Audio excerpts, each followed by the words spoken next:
Do you find yourself just scrolling and scrolling through your message list to find that one email? Well, Microsoft has rolled out a new feature in New Outlook that allow you to jump to a time period. So in this video, I'm going to share with you what it is and what it is not. Let's jump to it.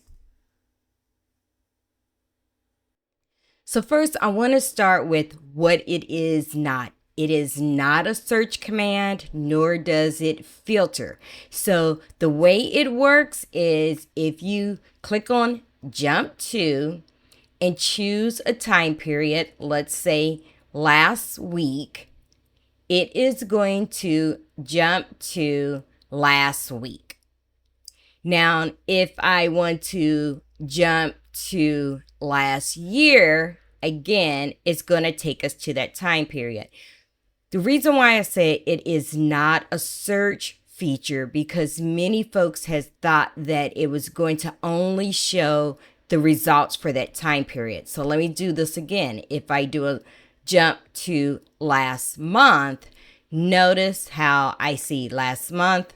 I also see May and April.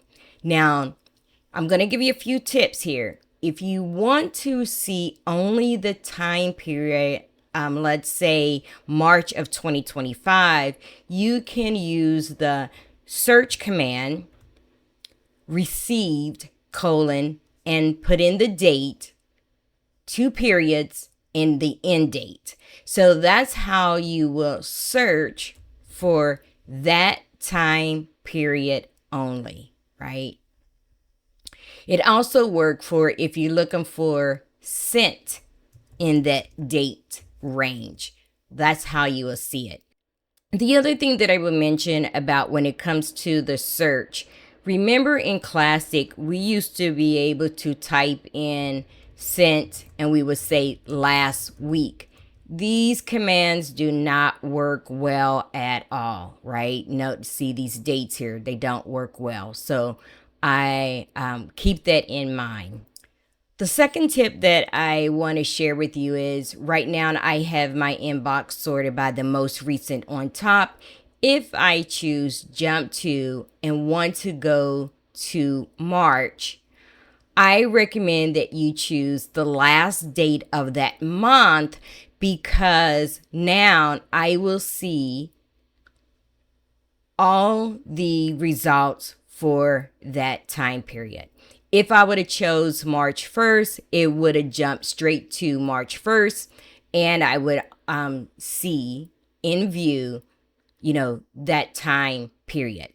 The other thing that you should know is that notice I'm in the focus inbox. If I go to other, the jump to will only apply for here. So again, it's what you actually going to see on screen. So keep that in mind. And the third tip that I will let you know that because a lot of people are asking, you still cannot collapse all or expand all yet in New Outlook. This is one of the features that I'm looking forward to as well. Now, go work your magic.